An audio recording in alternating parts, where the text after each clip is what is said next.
And there are three of us present. Let's go ahead and get started on the study session for today, which is the Parks and Recreation update, reviewing both the master plan projects and priority list, as well as vehicles and equipment. And I will turn that over to Mr. Scragg or Mr. Cotton, whoever is going to start us off here. I'll try to make a quick introduction and then hand it off to Mr. Cotton. But commissioners, you've heard me talk about getting back to basics a number of times. You well know that we have lots of needs and not nearly as many proceeds, I guess would be a cute way to phrase that. But as we look at kind of our challenges and our needs, the Park Master Plan was a strategic attempt to prioritize or at least identify some of that. And then staff came back with an exercise after the Park Master Plan consultant completed their report to prioritize some of those. You've heard me talk quite a bit about the vehicle and equipment challenges the Parks Department in particular faces. Maybe a little bit of an oversimplification on my part, but I think public safety, police, and fire have more of a routine schedule and they take priority. And in Parks equipment, there's a little bit more catch as catch can, and we find ourselves in a more difficult situation there. And then we continue to have inquiries about new offerings in the Parks Department, whether that be from Baseball Enterprises' proposed approach, line and net generations, which is on your agenda later today. And it just really creates quite a complicated conversation on all of our part, you as the governing body and staff trying to support you. So behind the scenes, we have been trying to work through that Park Master Plan prioritization process, allocation of funds. As you know, we have a dedicated $500,000 a year from the sales tax initiative that is meant for the park improvements. And so that's at least a little bit of a funding source there. And then equipment, vehicles and equipment is even more of a challenge. But this is the beginning of that conversation. I think it probably segues into strategic planning as we start to have those conversations.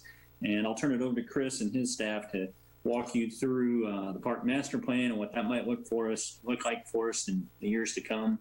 And then at least the thought thinking that we've been able to put into vehicles and equipment. And I'll preface it with, while we may have quantified our equipment by way of inventory and produce an annual cost estimate, that doesn't necessarily make the funds available, nor does it get us kicked off with an annual equipment replacement schedule, so because we're so far behind in terms of the age of the equipment. But we'll get to all that here as part of the presentation. So I'll turn it over to Parks Director Chris Cotton. Thank you, Mike. Yes, Mayor Hodges, Jeff Hammond, the Deputy Director of Parks and Recreation, put this plan together for us, and so I'm going to let him speak on it first, then we'll answer any questions that come up. That's good. Thank you. Jacob, this is Jacob Wood, and just so you know, we did get a note from Commissioner Davis. He's running about 5 minutes late, so he should be on any minute. Great, thank you. Jacob, would you be able to bring up the PowerPoint, and share that screen? Thank you. You might need to speak up just a little bit more, Jeff. I'm having a hard time hearing you myself. Okay. Yeah. Is better? A little bit. Thank you. Again, my name is Jeff Hammond, Deputy Parks and Recreation Director. Thank you for allowing me to give you the updates for our master plan, playgrounds, and vehicles and equipment. If you want to go to the next slide, the master plan, we have the first 6 pages are the ranked summary of the master plan, all 187 items. It was adopted, the entire plan, master plan was adopted by City Commission in July of 2018. And those 6 pages are the priority ranking that was approved in August of 2019. Just a few notes of what you're looking at. You might notice a sub-rank, the second column on the left. That was our attempt to try to break down large notes for that file or for that project. Puts it in a little better breakdown for us. For example, number 17, Sunset Park, had pedestrian lighting, benches, trash receptacles, and I I was just attempting to break that down a little more.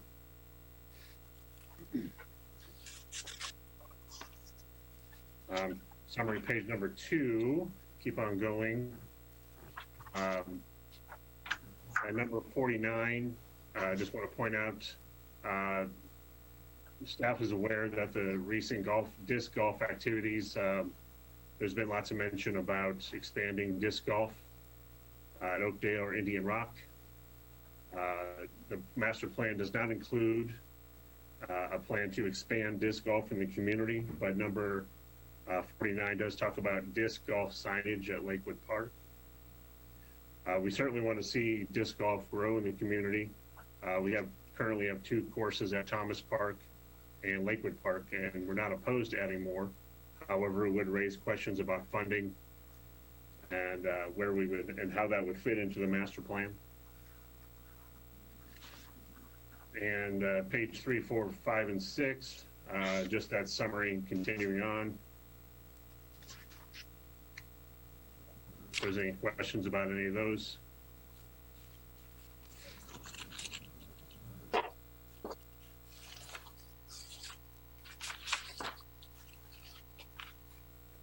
Does anyone have any questions about those items? For myself, I'm going to wait until the end of the presentation to ask some questions, but if any of the other commissioners have questions, please jump in now. Commissioner Davis, just as a quick review, these are ranked more by staff input or citizen input? I'm sorry, go ahead, Mike. This is Mike Sprague. The park master plan certainly had a healthy citizen input component to it, but it did not provide prioritization. So then we came back as a staff and presented to the governing body at that point, kind of some matrix criteria, some weighting criteria to use to further prioritize the list. And so then we ran that through that matrix that was agreed upon, reported that out to the governing body, and then that subsequently was adopted. So I'm trying to do 2 things at once. So is that the process that resulted in this master plan ranked summary, or was that a secondary process? No, that was the process that resulted in that ranked summary. The categories that we identified to factor into that scoring maintenance were in the benefits category, promoting economic development, quality of life, increasing asset management, and improving fiscal stewardship. In the feasibility category, it was ease of implementation, impact on future budgets, low cost to implement, urgency to complete, importance to the community unmet need, intensity of use. That came from the Park Master Plan data, level of quality, and park district rating, which was another component coming out of the Park Master Plan. So there's about a dozen or so different criteria that were agreed upon and weighting that was agreed upon. And then that's how we conducted that exercise to get to that prioritized list. Thank you.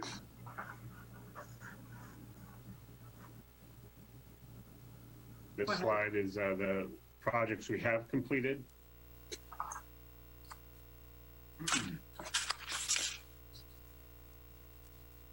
Again, Mike Sprague jumping in here, but I think from prior conversations, you may recall, and then just looking at that prioritized list, you'll see that the things that ended up with high priority are what I would call maintenance items and getting our house in order more so than new amenities or new improvements. And I think you'll see that as well in terms of the list of what we've completed so far.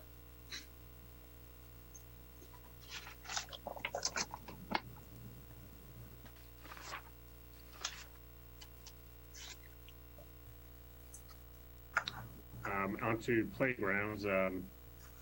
As you can see, we compiled quite a bit of data. Brett Lamer, Rick Martin put in quite a bit of work to give a historical background, and also I need to mention Cindy Lamer as well, putting in quite a bit of work to find a historical record of what we put in and what they've been updated. Rick and Brett are available on the call if we have questions about playgrounds. And so we have 2 slides of a historical playground information. And then we're on to kind of a 10-year replacement plan.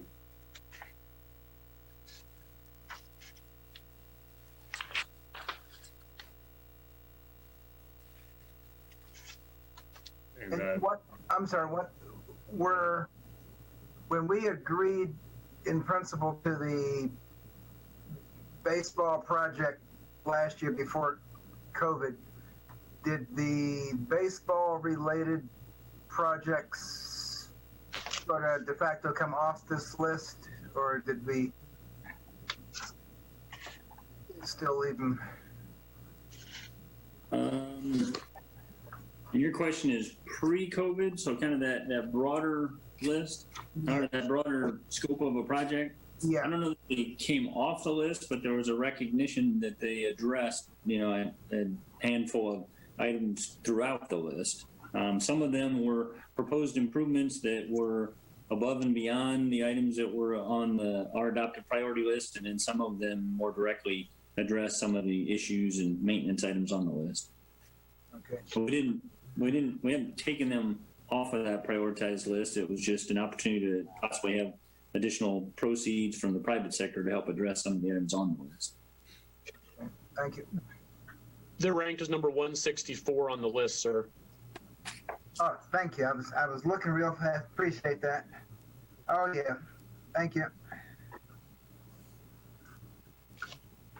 And so that would represent the work that's currently being done by Baseball Enterprises. But if we're talking pre-COVID, then that was improvements to Bill Burke and the remainder of the ball field. So I think we'll see other items throughout the list that would be could have been addressed if we were able to go forward with that full scope. And just speaking for myself, I think it might be helpful. One, if we could get a higher resolution copy of that list, like if you have the original Excel file that could be converted to a PDF or something like that, and maybe include a column or some sort of highlighted designation for things that would be, 1, have already been completed, 2, would be completed by the Net Generation project, or 3 would be completed with the Baseball Enterprises project, if that makes sense, so that we can kind of see what's still in the mix that needs to be done that hasn't been addressed and would not be addressed by either one of these 2 projects. We can do that. Thank you.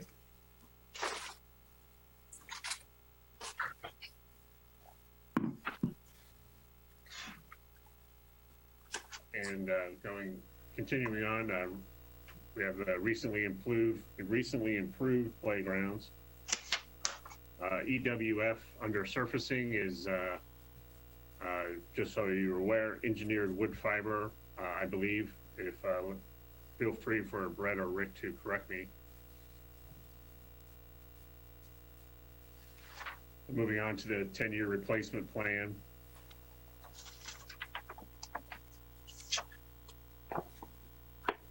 I want to point out the asterisk under Kenwood Park and Centennial South. Those are listed in the master plan as destination parks, to put in a destination park. Kenwood Park would be in conjunction or near the tennis project.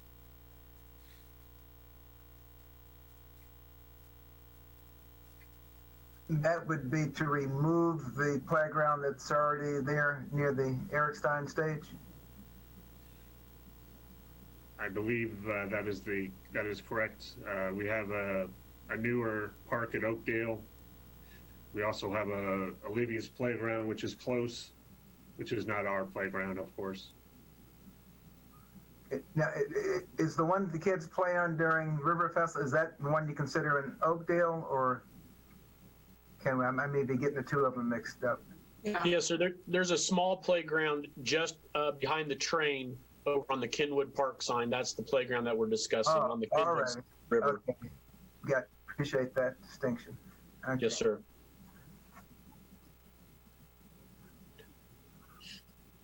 To be clear, the destination playgrounds, those are notated in the master plan. However, their cost is much more significant than what we have traditionally spent.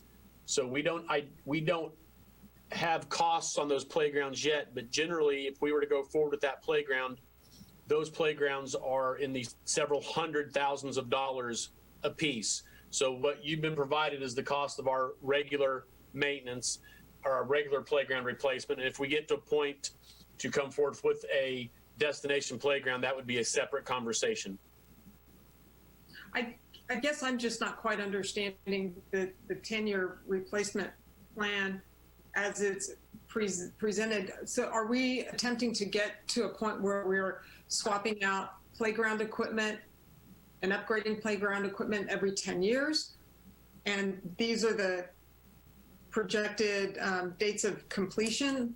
And does that continue like into the future so that when we get to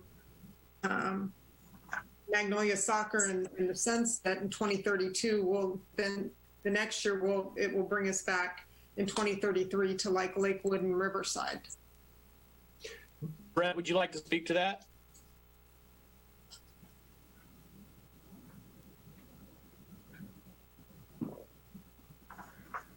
Go. Can you hear me?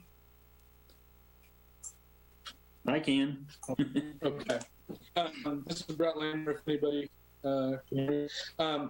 This is only for 10 years. We have more playgrounds that are what are listed here. So after Magnolia Soccer actually goes to some that aren't listed here. In total, we have 29 playgrounds, and we were not trying to get them in years. We were just trying to get a 10-year plan started, but after that 10-year plan is over, we still have playgrounds that won't have been touched at that point. Thank Is you. that? Yep. I think so. Yeah, in fact, I think the next slide might help Yeah. context to this conversation. And part of the difficulty is, as Brett mentioned, having 29 playgrounds in the park system. If they all have a 15-year useful life, then we need to be on a schedule of 2 playgrounds a year just to keep a rolling schedule of replacement within the useful life of the playground equipment. So that's kind of factored into that 10-year plan. It's financially, it's factoring into my budgeting considerations in terms of if we were going to get our house in order, how would we do that? And we would find a way to be able to do 2 playgrounds a year in a continuous rolling cycle. Thank you.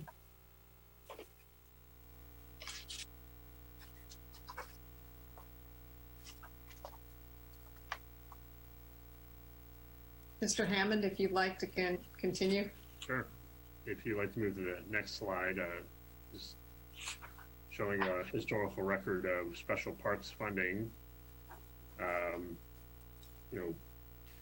This represents the 1/3 of the alcoholic liquor fund that Parks and Recreation receives.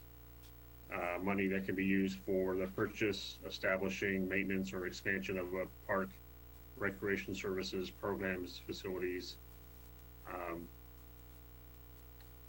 Just to give you that. The next slide is some of our master plan projects we're working on, and we have 5 or 6 years planned for this year. Please note on these pages, the next 5 slides or so, that the funding source either is our sub-CIP expense for sales tax, general fund expense, or sometimes there are no expense. And of course, we're taking the approach that we're trying to address them by rank, by priority.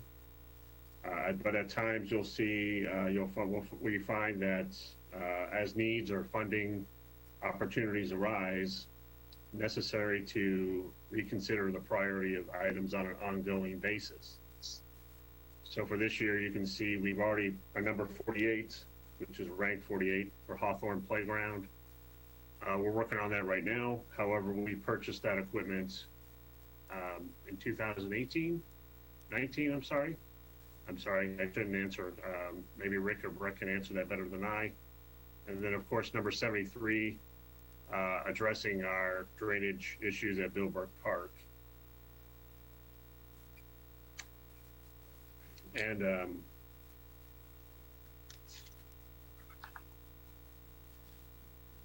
want to move to the next slide, 2022.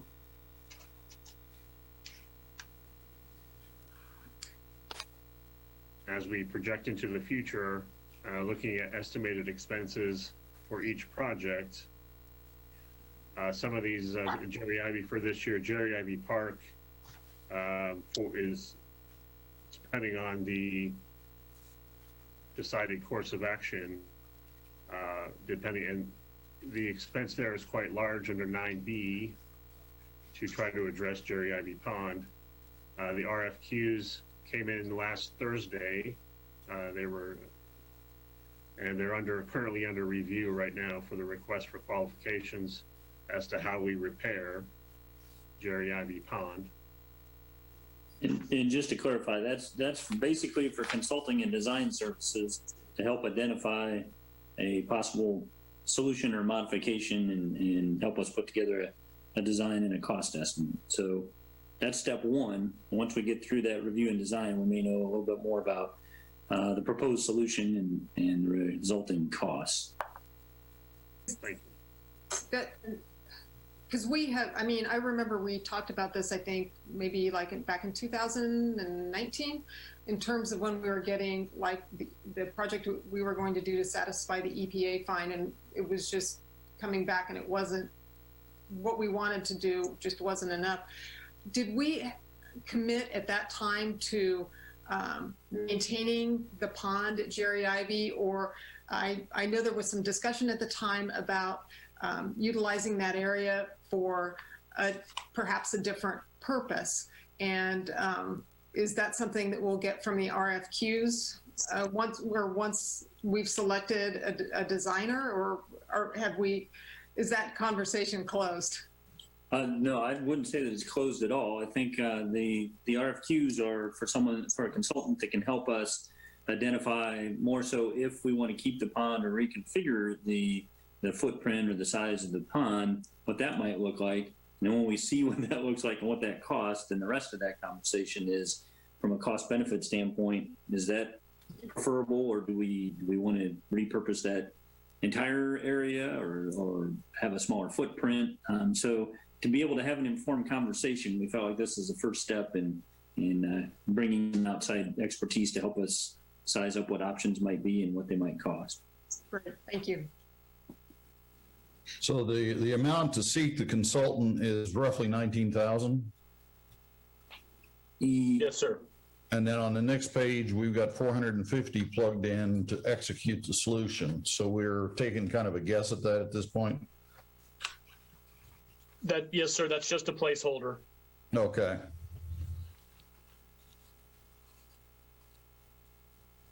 And of course, depending on the direction we choose and you approve, that dollar figure can go up and down. That would change other projects and change this schedule a little bit. Yeah, I presume we have a little bit of basis for doing that, because I know we looked at it, a couple of years ago when we were dealing with the EPA proposal. We talked about some possibilities there and decided at that point that to proceed otherwise. But so I presume there's some basis for saying that it might cost this much. Yeah, at the time that you're referring to, Commissioner Franz, we reached out to some contractors and just did some cost estimating based on linear feet of a pond wall to be repaired. And I don't remember what that number turned out to be, but I do remember having sticker shock at the time. So this is very much a placeholder as we try to identify options and refine costs. Well, I just hope the 450,000 doesn't turn into 4,500,000. I hope we're closer than that. Yeah. It certainly sparked the need for additional conversation, regardless. From my recollection, we talked about even making the footprint of the pond smaller, and if I remember right, that wasn't really a good solution because of the trying to get the flow and keeping the blue-green algae out of there. If I remember right, it seemed like there was almost a majority that were for just filling the pond in. Am I not thinking that right? Well, I'm glad you said that because I was kind of having that same recollection myself, Mike. And, so I just wanted to make sure that. Because I thought our discussions were that there's going to be, it was going to be hard whatever we did to keep the blue-green algae down. And it was because of the geese, that was a distraction to the park for people walking through there. I'd have to go back and watch meetings, but I would have almost thought that our consensus was that we're leaning more towards just filling it in than doing anything to it. So, but we had also discussed having fountains or other water structures, if not just the wide open pond, something that might still be a destination park, but hopefully would not be attractive to geese. Although I'm sure the kids love the geese, but the geese, bring their own problems. Yeah. Now that you say that, Commissioner Hoppick, I seem to remember that there was considerable sentiment for filling it in and doing as Commissioner Davis says, a lower scale project that would still be attractive and perhaps a lot less expensive than rehabilitating or rebuilding the existing pond. I think that is the way I remember it being left from watching the meeting. That was, I think, before I was on board. But and Mike Craig here. My recollection was that there certainly was receptivity to that possibility. I felt like we went away with some homework in terms of could we come up with a smaller footprint? What might it, and that was all based on the assumption that the cost was going to be more than we wanted to bear, and we were looking to bring in some expertise to tell us what it might take to shore it up as is, what it might take for a smaller footprint. But if there's more consensus than that about filling it in, we could dispense with looking at options and pursue filling it in. But I took that more as it was certainly in the realm of possibility, and we needed to bring back more detail for you to make that decision. But if you're waiting for a response, my response would be, look at that, but also have some ideas of what we're going to do with it, so that we could probably do all that in one fell swoop. Fill in the part we're not going to use, reconstruct the part we are, so that park's not left in limbo for 2 or 3 years. Right. Understood. Mike, why don't we go back and revisit that meeting and see exactly how that was left? Because I just observed the meeting, but I'm a little confused as to what that outcome finally was. Okay. We can certainly do that before we bring forward or we execute a contract. Yeah, I would definitely want to discuss as a group where we kind of see that going before we start spending significant dollars on consulting or engineering or anything. Okay. Because I see a lot more minuses to doing something with that and leaving it a pond than I do pluses. I would, the ponds are problematic. Yeah. I mean, to say the least. Yeah. So I agree with Commissioner Hoppick. That's helpful. We'll follow up and get back with you before proceeding any further. Thank you. Let's continue on to 2023 for your review, and 24.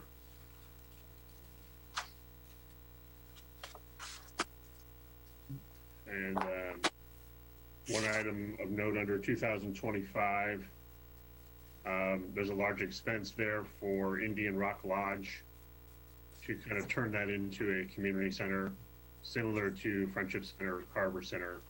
So that's going to have some work, and we don't have a definitive scope of work yet.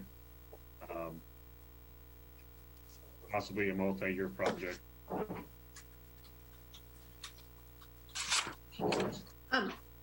Before we move on to the next phase of your presentation, I assume that's where we're going with the equipment upgrades.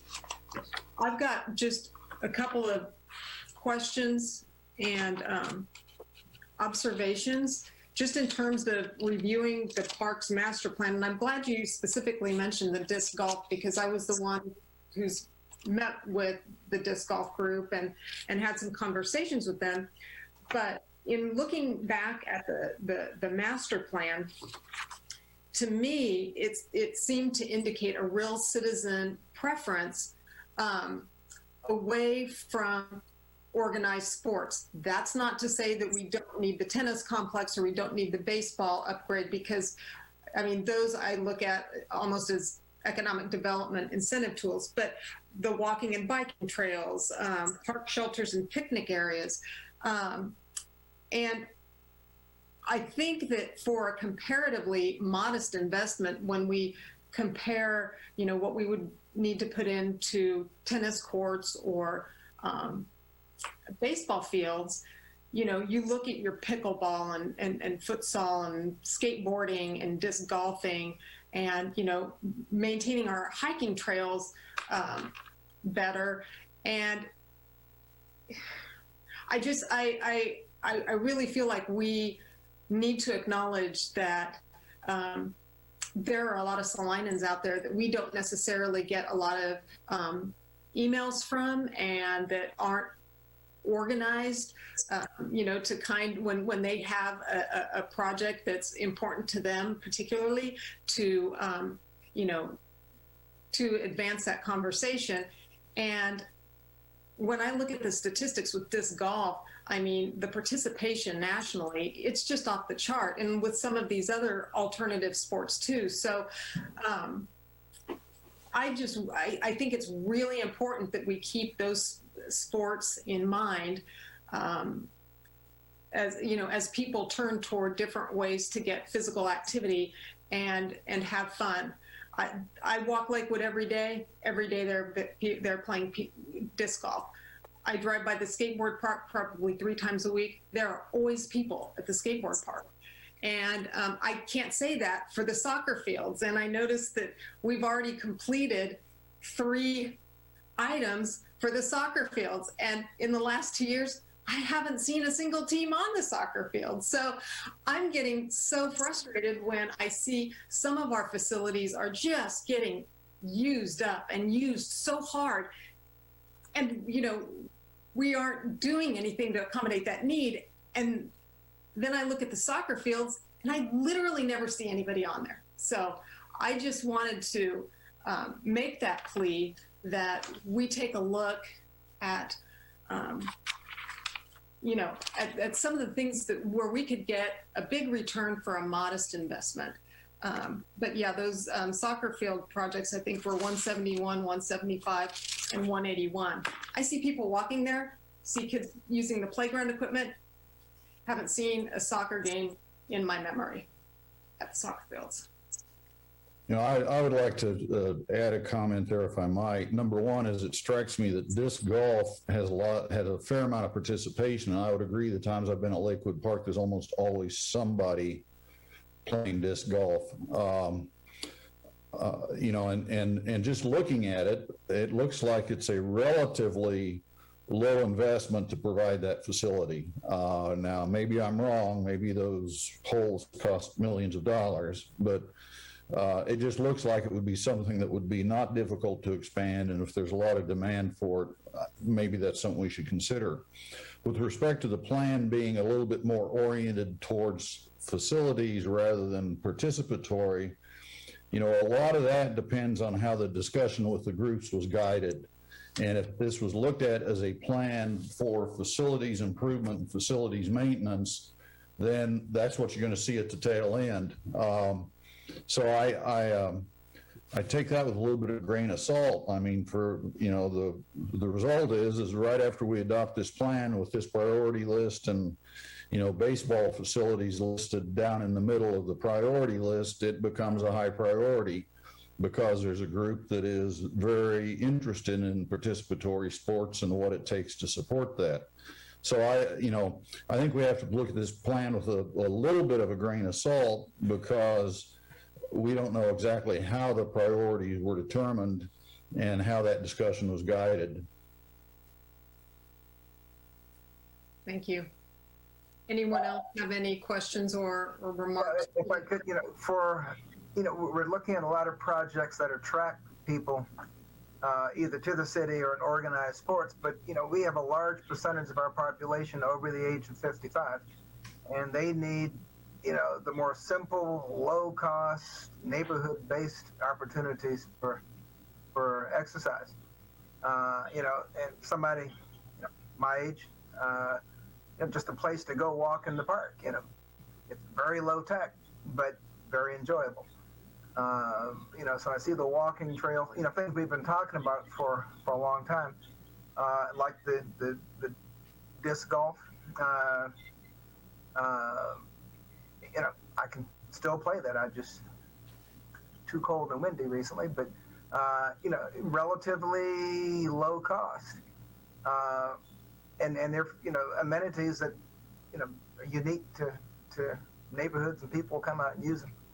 I think we're looking at a lot of facilities that aren't being used much because they're run down. Kind of like a restaurant like Yaya's downtown. Build it, and guess what? They do show up. So a lot of our usage, I think, is reflective of the facilities not having been kept up in the shape.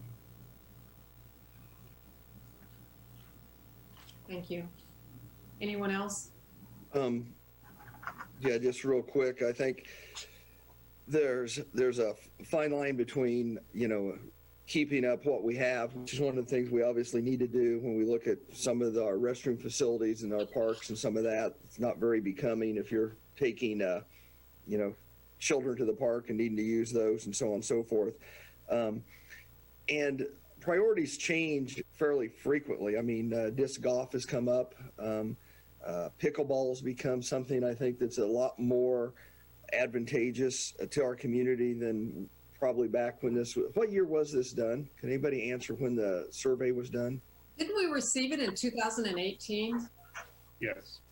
Was it 18? Probably the bulk of the interviews, I would guess, were occurring in 2017, 2018. But I know pickleball has become much more popular. I know they play it at the Y on a couple nights, and I believe the field house also opens up and allows it just during certain time frames. I think some type of outdoor pickleball. The foosball is used by a certain demographics. And another thing that I've seen used some is a one-wall handball court. So things change over time, and if we could somehow try to weigh all those in too, I think we need to. So that's all I had. Yes. Thank you. If we're ready to move on, bring the presentation back up. We talk about vehicles and equipment in Parks and Recreation. Specifically, we're talking about mowers and vehicles. There's 2 pages of our current mower inventory. And these are in parks, in our cemetery, and our golf course. Again, Rick Martin and Brett Lamer are available to talk about any questions you might have. Also, Schwartzman, our golf course superintendent, is also on the call for golf course related mower questions. And we can just go through the inventory. As you hopefully recall, in 2020, we did not buy mowers for golf or parks. And the next slide would be the more recent purchases. And the next slide after that would be the ones that were purchased in the last 10 years.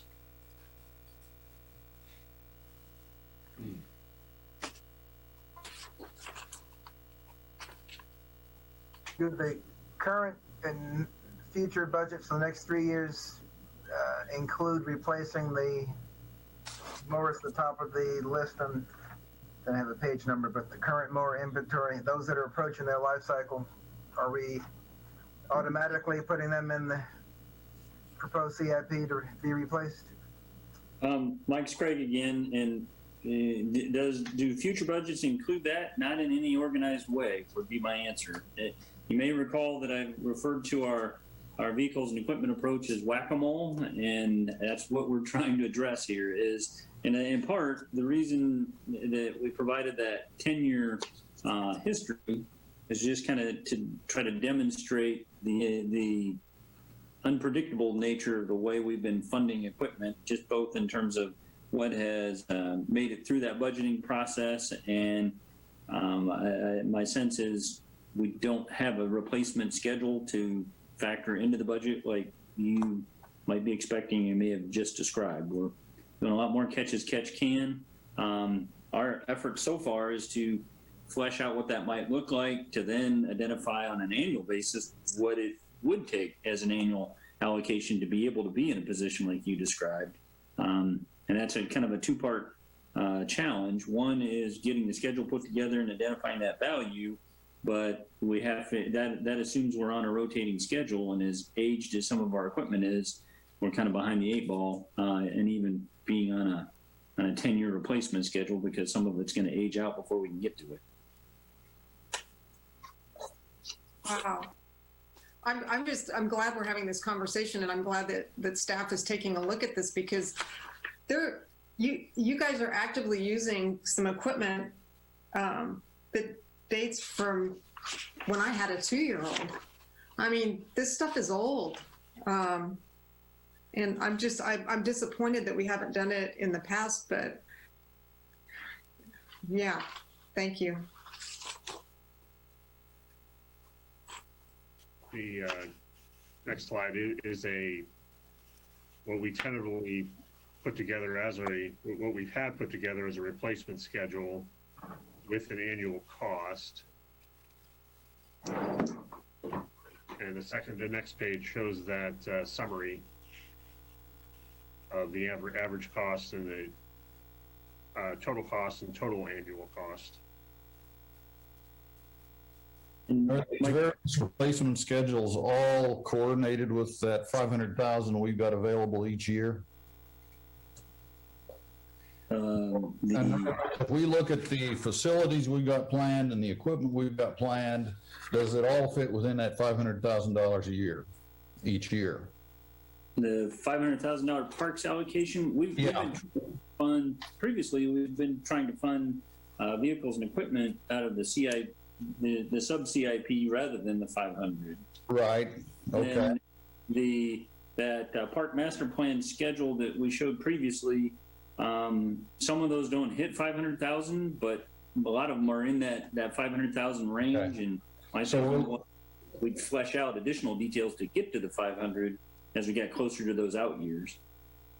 So what we're doing is we're presuming that the mower fleet schedule, we will be able to fit in with the rest of the equipment in the CIP when we've never been able to do that before. It seems like higher priority needs come up. And so, we buy a police car or fire truck instead of replacing that 1991 mower. I agree. So I'm not sure that that's a workable strategy. It hasn't worked yet. Well, I'm not proposing this as a workable strategy. I'm saying we're now starting to articulate the problem that we're trying to solve, and I'm still working on a solution. Okay. But as conversations about we want an additional amenity, we have other priorities, this never enters that conversation. And so we can't plan to it, we can't budget to it until we've articulated it. Yeah, and to Commissioner Hoppick's point, when we're this far behind on what we've got, it's kind of disingenuous to try to do something new.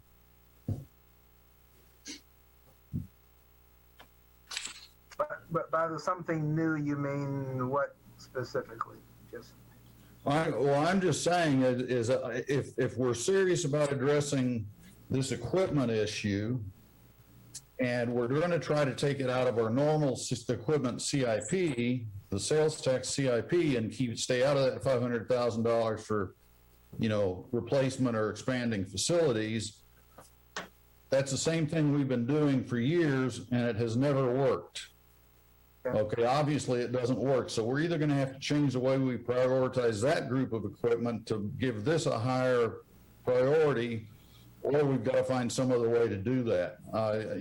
It strikes me that as the conversation is structured now, it's kind of like we've got the new $500,000 a year out of the special sales tax to do additional needs. And I know there's obviously a list of those, a substantial list.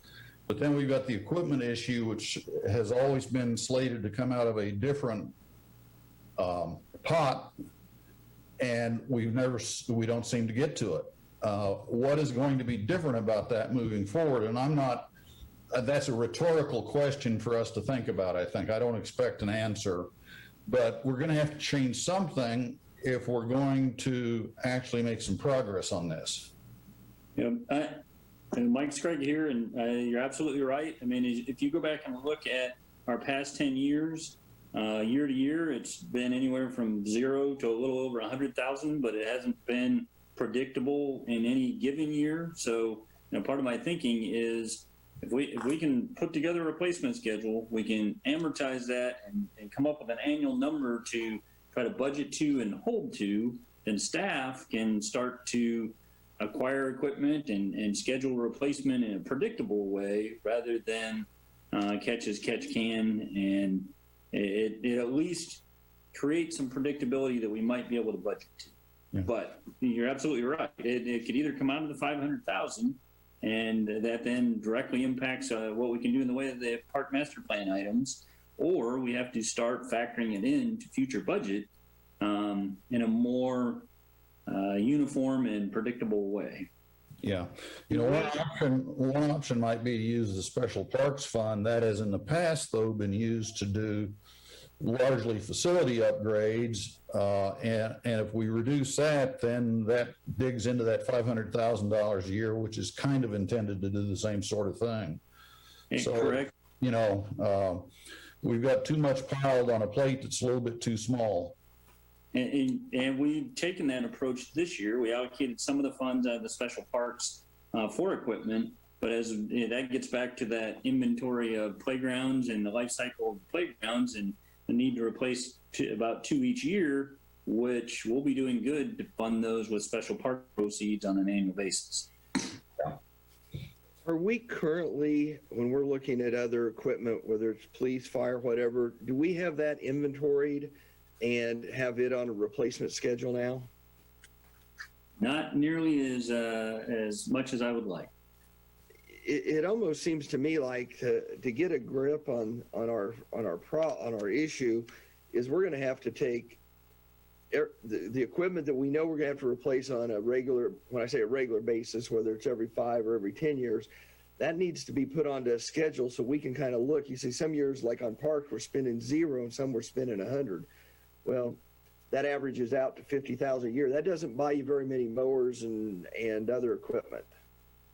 Well, and not to put Deputy City Manager Wood on the spot, but that is an initiative that we started as staff to try to have each department inventory those recurring equipment items and try to, parks frankly is a step or two ahead in terms of being able to inventory their equipment and provide the information they're presenting you today.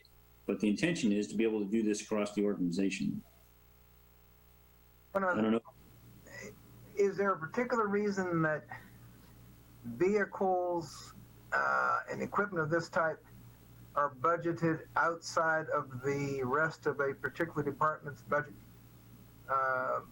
Because it seems like the park equipment is always it was coming out of the same fund that was, say, buying grass seed. And we said, well, let's move it. I mean, should it be part of that? That department just needs a bigger budget if it can't function without those pieces of equipment. It's kind of like an item that we have to spend money on, but it doesn't belong to any one particular group or subset of the budget. It just sort of floats.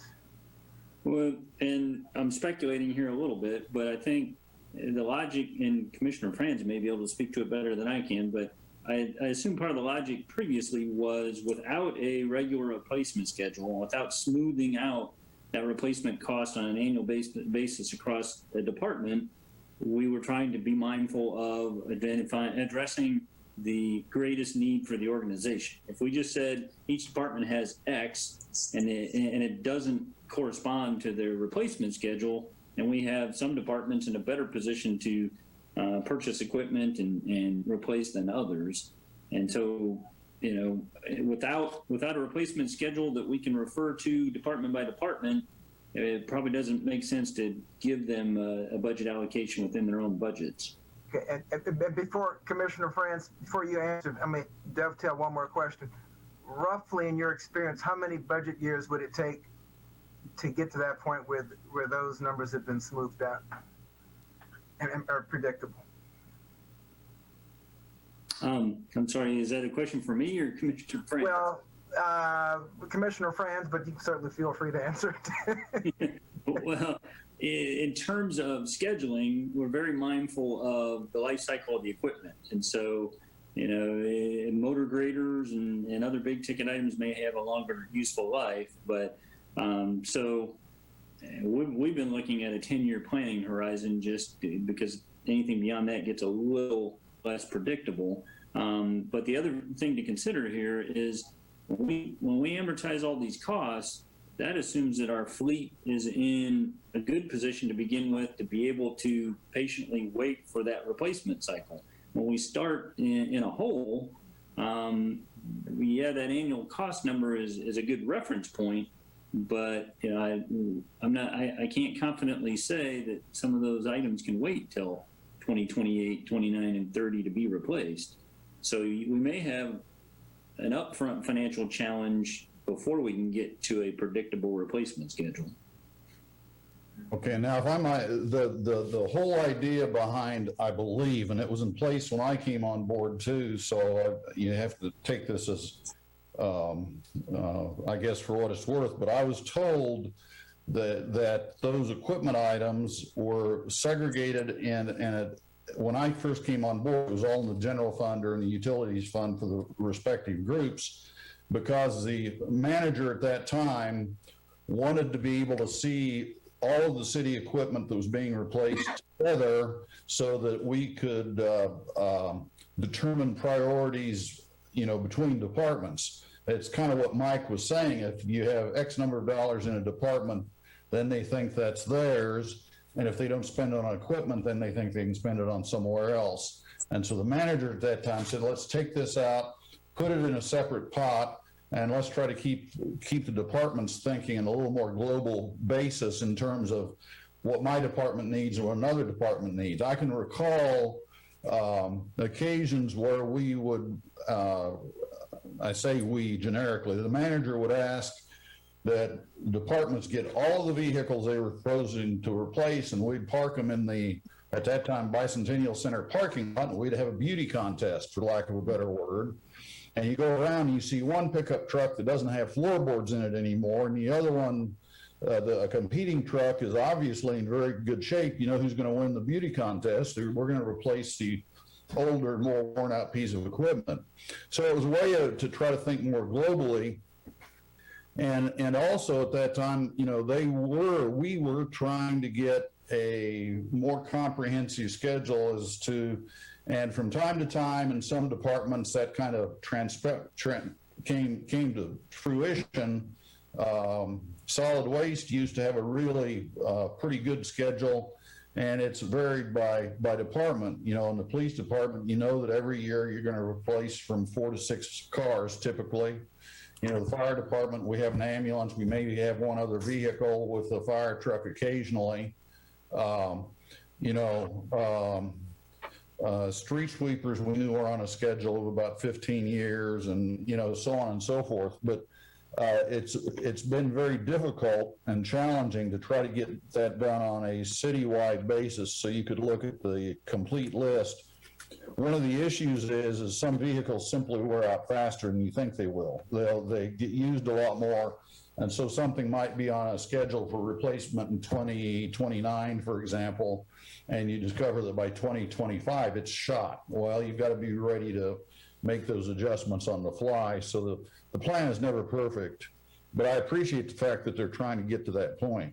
I don't know if that answered your question or not, but it was simply a way of consolidating all of those requests and being able to assess them as a group outside of the other budget decisions, so that, you know, the equipment didn't compete with staff requests and so on and so forth.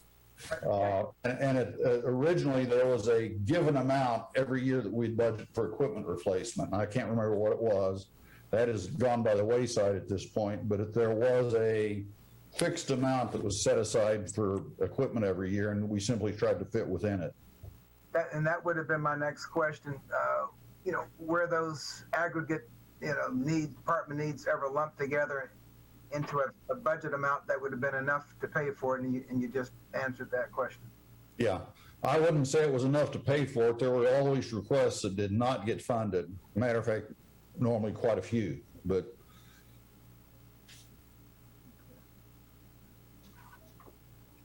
So I don't generally like to bring you a problem without a solution, but in the context of kind of strategic planning, in the context of some of the decisions we're making, this is kind of has been behind the scenes historically, and it felt like it certainly factors into our department challenges and our planning going forward. And, you know, I started this with recognition that we have more needs than proceeds, and this is just another example of that. But if we're going to plan, if we're going to kind of overcome some of these challenges from a planning perspective, I think this is a level of detail where we start. You know, backing up a little bit to the park master plan, I don't disagree with Mayor Hodges' comments or anyone else's for that matter. If you look at the prioritization of the park master plan and the items that staff has shown, they are very much maintenance items. They're not organized sports programming, nor are they facility additions. They are very much maintenance items. And that's not to say that you as the governing body can't reprioritize that. To me, one of the shortcomings of the park master plan was it did a very good job of polling the community and identifying possibilities, but there were more possibilities than funds, and it's necessary to make some very hard prioritization decisions going forward. You know, Mr. Scragg, I think that was a very accurate statement. What we thought was it would be preferable to have whatever we have now well kept up, looking pretty, and working. You know, you want to have a bathroom that flushes, a water fountain that has water coming out, you know, picnic benches that don't give you nail marks when you sit on them. And it was a good plan. I mean, people are very appreciative of nice looking, functioning stuff, and we thought we were falling behind on that, and we wanted to upgrade that first. It was certainly lower cost with a potential big bang for a large part of the population. Yeah, that's a really good point. Part of that conversation was what's the most impactful for, you know, the least investment on the front end as well. That was one of the criteria. If I might chime in just a little bit more, as I recall, it was about $500,000 a year out of the general fund that was used to pay for general fund departments' equipment. There was the special recreation money, which was used for those projects. And of course, the utilities supported their own.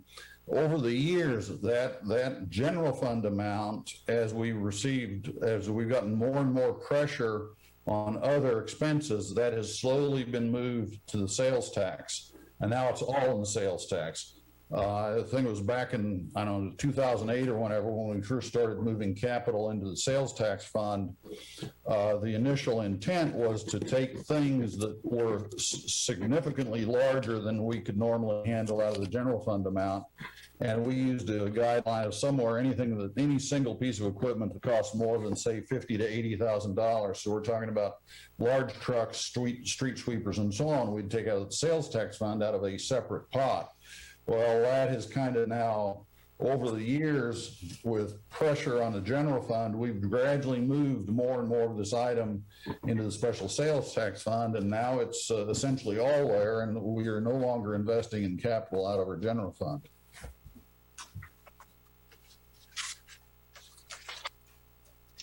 You know, and I think this is, I think that this needs to be one of the things we discuss at our strategic planning.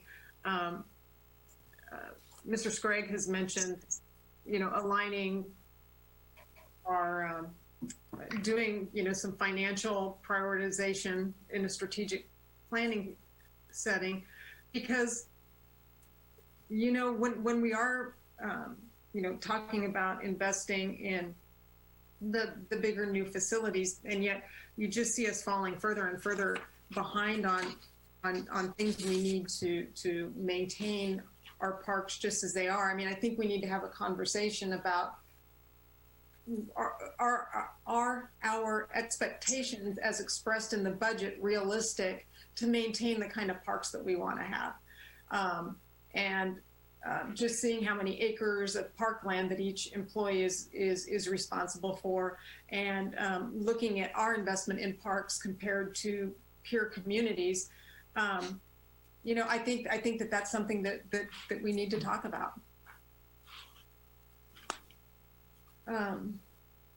Do any of the other commissioners have questions or comments at this time about the presentation? Or Jeff, were you pretty much finished, or did we still have another couple slides to go over? A few more. Okay. A few more slides I can quickly go through.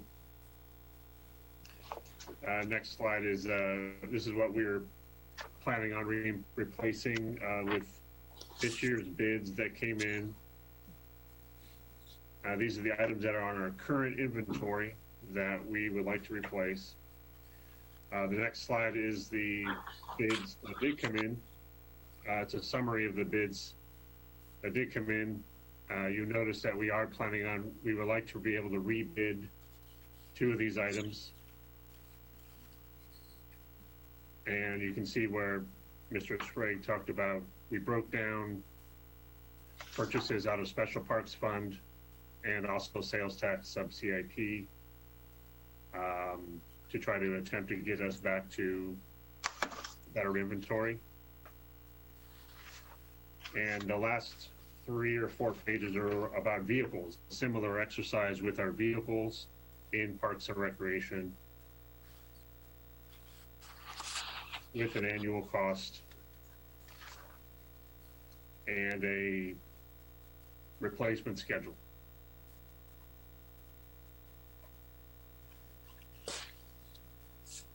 Really have a 32-year-old truck that is 20 years past its life?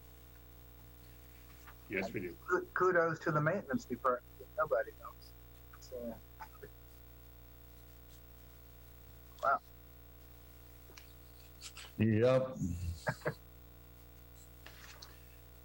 And the last slide is just the vehicle purchases we made over the last 5 years.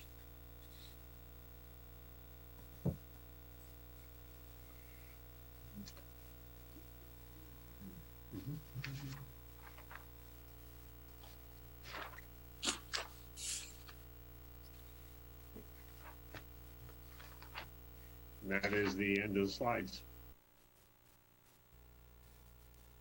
Thank you very much, Mr. Hammond. I appreciate it. Even if you don't get to be the bearer of particular good news, we definitely don't mean to shoot the messenger, so to speak. But this is obviously something that we've got to get. We've got to figure out a solution going forward, so that, you know, 10 years down the road, we're not having the same conversation with, a different commission is still trying to figure this out. So thank you. Yes, Commissioner Davis?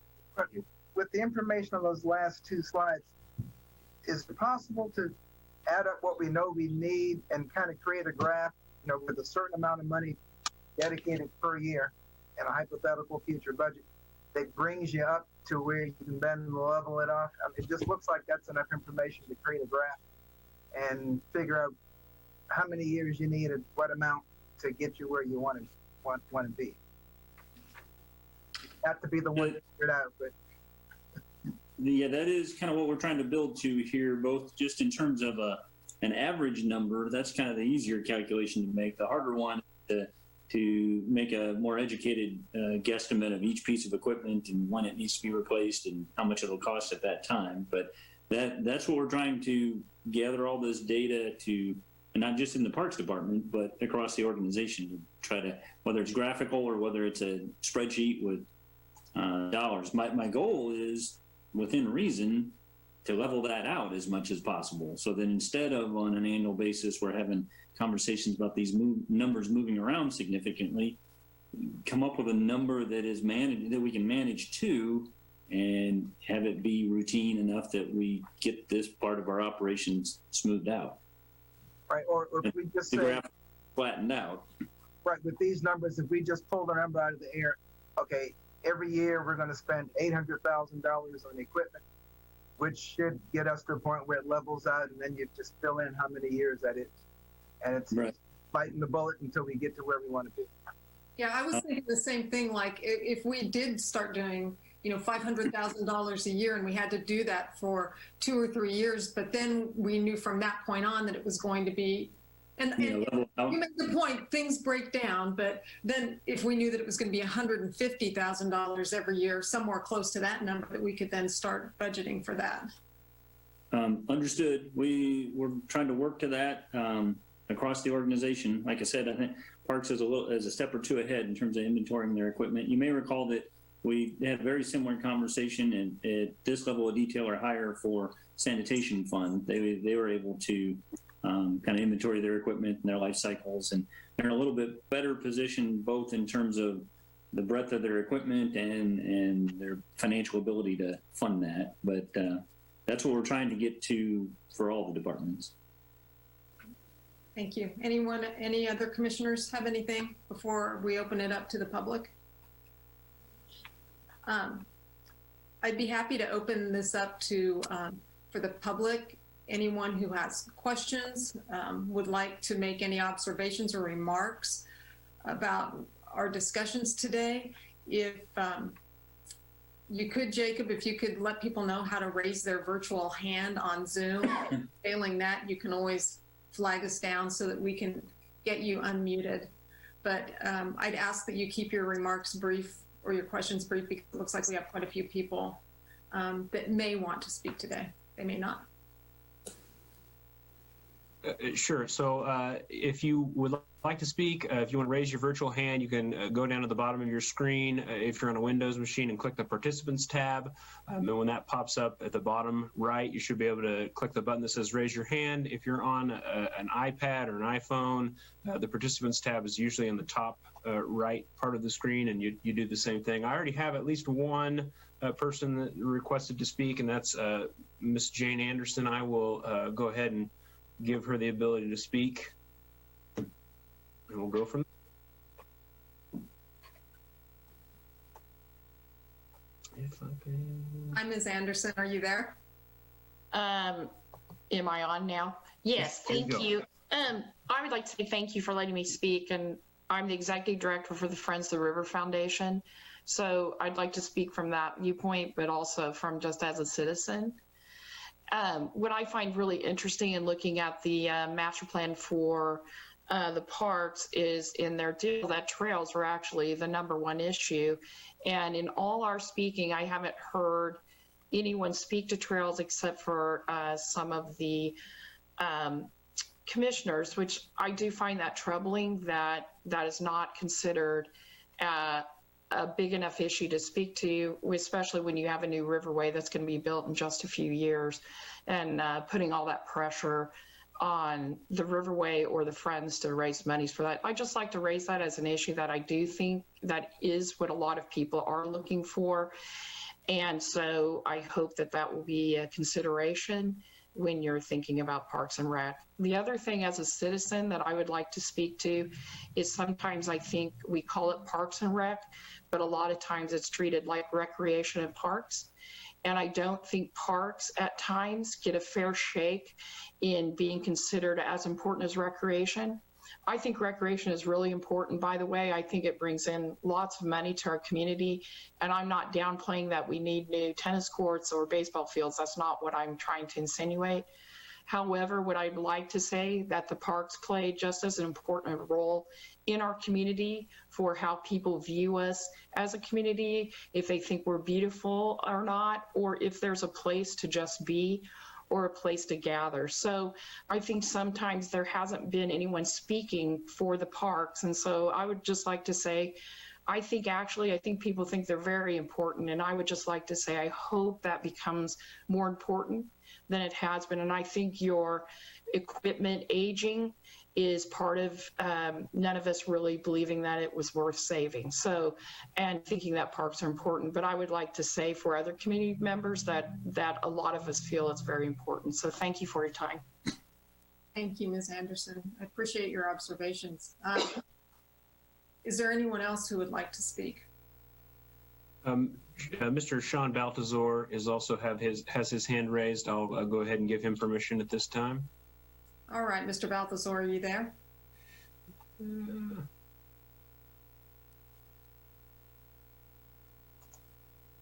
you there? Okay, I was trying to unmute. I apologize. No worries.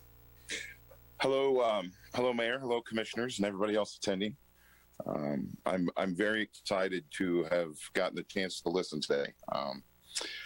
I come to you as a very avid disc golfer, and so I was very excited to hear some buzz about the sport that I love genuinely. I have recently looked into what it would take to add to some of the things that I saw available in the Parks and Recreation Master Plan. And I just kind of wanted to briefly comment that I think disc golf is a very viable option in that it's low cost with a very rapid and high rate of return on investment. It's something that stays around the area of $750 to $1,000 per hole of investment, and the return is in less than 2 calendar years to pay for each hole.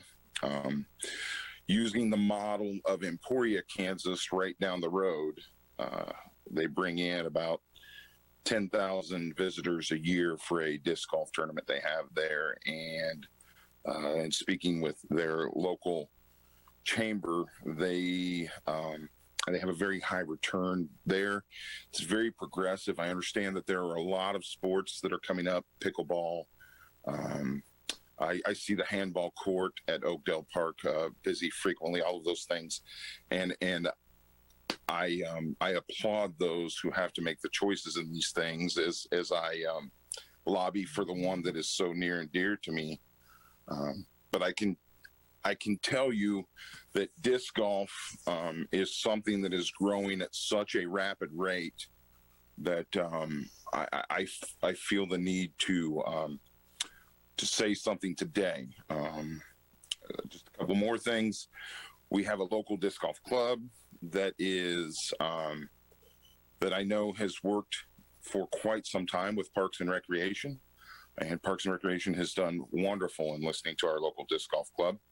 Our local disc golf club is contributing the funds for 18 baskets worth of replacement at Lakewood Park, and they are currently in the process of doing that with Parks and Recreation. And so there will be some relocation of some of the baskets that are there, but still with the amount of growth that the numbers we just don't match up. And we're trying to make it available as the growth happens.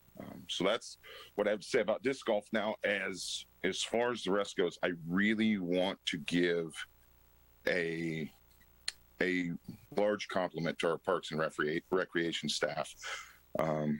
I have seen many improvements, and not just Lakewood and Thomas Parks that I obviously spend a lot of time in, but Oakdale Park and Jerry Ivy Park I've spent some time in recently. I see a lot of improvements that have happened with a lot of budget restraint that has fallen on us over the last year to 2 years, and I'm very grateful, and thank you for your time. Thank you, Mr. Balthazar. Is there anyone else who would like to speak or has questions for the commission? I don't see any other hands at this time, Mayor Hodges. Thank you.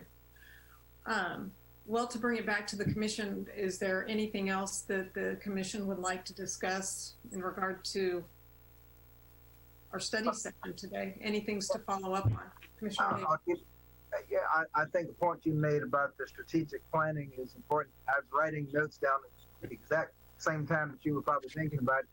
You know, we're having trouble deciding what to do with funding because we haven't decided what's important for us in our strategic plan.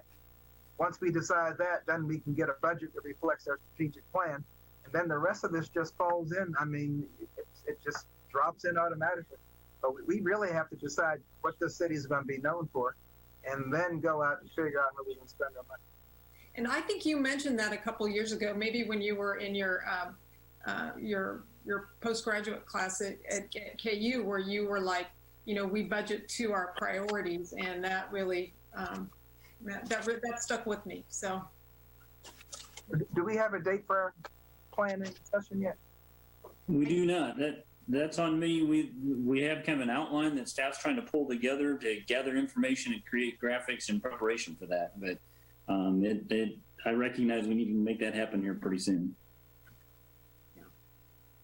Yeah, and I just saw the kind of the rough draft today that Mr. Scragg and staff had been working on. So I'll do my part to ensure that the process is moving forward, because I think that is a conversation we really, you know, we're overdue to have it.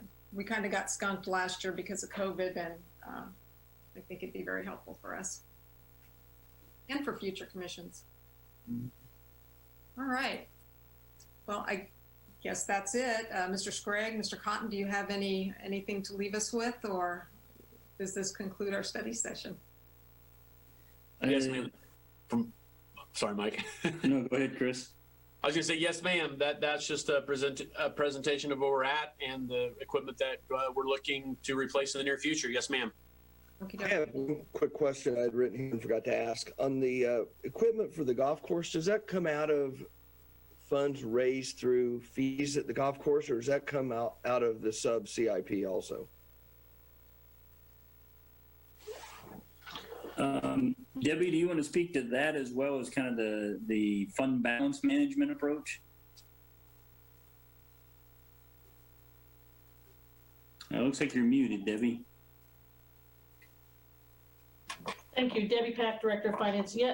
Typically the equipment purchase of the golf fund comes out of the sales tax sub CIP because they do not typically have funding available. If they have smaller pieces of equipment, they do take those out of their operating budget, but typically any of these larger mowers and things like that come out of sales tax, just like every other department. Okay, thank you. And then Mike Scragg here with, I guess, a little bit of a recap. I hope you find this good conversation. I certainly do from staff's perspective. You know, I wholeheartedly agree that prioritization and an agreed upon approach is important. That's why we took that additional step following adoption of the park master plan, but also fully recognizing that priorities change, needs arise, whether it's a maintenance item, a failure, an equipment or a facility failure, whatever the case may be. And then, you know, we have opportunities that arise as the private sector steps in, whether it's baseball, tennis, disc golf, that just kind of take us back to those conversations. So I was really trying to provide you a little bit of perspective, broader perspective, so that we as staff have some direction of how you'd like to proceed, and give you kind of that bigger picture as you have to make some of these prioritization decisions. Thank you. And on that note, we will conclude here, and we will resume at 4 o'clock for the regular commission meeting. Thanks to everyone who attended, and we'll see you back here shortly.